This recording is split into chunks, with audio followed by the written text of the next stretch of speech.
ઝઘડિયા અને નેત્રંગના શિડ્યુલ વિસ્તારમાં ગેરકાયદેસર ચાલતી સ્ટોન ક્વોરી, ક્રશર, સિલિકા પ્લાન્ટને બંધ કરાવવા મુદ્દે આપ ધારાસભ્ય ચૈતર વસાવાએ કલેક્ટરને આવેદનપત્ર આપ્યું.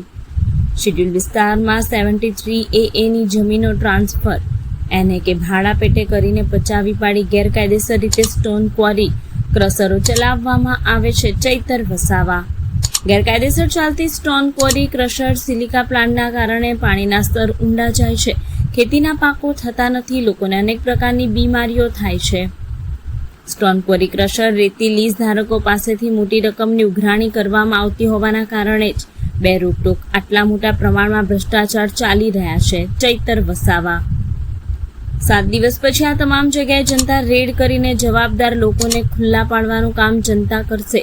ભરૂચ જિલ્લાની ઔદ્યોગિક વસાહતોમાં સરકારની ઔદ્યોગિક નીતિ પ્રમાણે 80% સ્થાનિક લોકોને કાયમી રોજગારી આપવાની જોગવાઈ છે, પરંતુ સ્થાનિક લોકોને રોજગારી મળતી નથી તેવા આક્ષેપ ચૈતર વસાવાએ કર્યા હતા. આજે અમે માનનીય કલેક્ટર શ્રી અને ઉદ્યોગ મંત્રી શ્રીને આવેદનપત્ર આપેલું છે. સાથે સાથે લેબર કમિશનર અને ખાણ ખનિજ વિભાગને પણ અમે આવેદનપત્ર આપ્યું છે.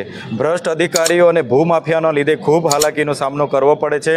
આ વિસ્તારમાં શિડ્યુલ એરિયા છે. 73AA ની જમીનો પર બહારના લોકોએ ગેરકાયદેસર રીતે નેશનલ ગ્રીન ટ્યુબ્યુલરની પરવાનગી વગર, એન્વાયરમેન્ટ ક્લિયરન્સની સર્ટી વગર બારોબર આવીને જ્યાં પરવાનગી હોય એના કરતાં પણ દૂર દૂરના ગૌચરો, જંગલો અને પડતર જમીનો પર ખોદકામ કરીને ખૂબ મોટું કૌભાંડ કરેલું છે. એની તપાસ કરવામાં આવે અને આ જે ગેરકાયદેસર રેતીની લીજો હોય, સિલિકા પ્લાન્ટ હોય અને રેતીના ઢગલાઓ છે એ બધું બંધ કરવામાં આવે એવી અમારી માગણી છે. જેનાથી સામાન્ય લોકોને ખૂબ હાલાકીનો સામનો કરવો પડે છે.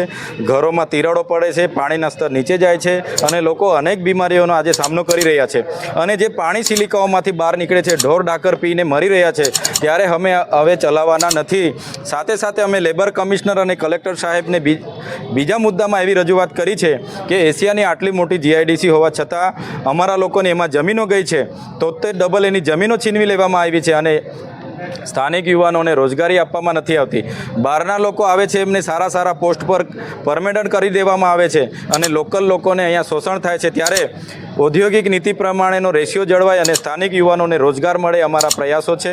જો સરકાર દિન સાતમાં નથી કરતી, આવનાર દિવસોમાં કંપની હશે, સિલિકા પ્લાન્ટ હશે કે કપચીની લીજો હશે કે રેતીની લીજો હશે, અમે જનતાને સાથે રાખીને રેડ પાડીશું અને જનતાની અદાલતમાં જે પણ નક્કી થશે એ કાર્યવાહી અમે લોકો પર કરીશું.